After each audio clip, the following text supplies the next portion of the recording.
Ħabru id-dettalji ta' skema ġdida illi għandha lan li tnaqqas il-pis ta' self bankarju għal każini tal-banda f'Malta u Għawdex. L-iskema għandha allokati 280,000 euro. Il-Ministru għall-Kultura Owen Bonnici għalli l-Gvern l-ewwel wettaq impenn lejn soċjetajiet mużikali li kienu f'riskju ta' żgumbrament u xtara 14 każin b'investiment ta' 30 miljun euro. Għalli l-pass li jmiss huwa b'din l-inizjattiva illi biha se jgħin soċjetajiet mużikali li għandhom self mingħand bank kummerċjali. Dr. Bonnici spjega li dawn ser ikunu intitolati għal sussidju annwali li jkopri 50% tal-imax fuq self sa 500,000 euro. Is-sussidju jista' jingħata għal 10 snin konsekuttivi. Però tajna commitment ieħor.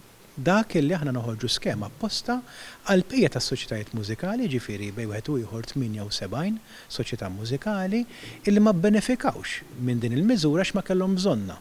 U fil-fatt illum riġna skema l-ewwel darba qatt ma kienet din l-iskema biex aħna ngħinu fil-ħlas tal-imax fuq loans kummerċjali li jitlu għalihom is-soċjetajiet mużikali.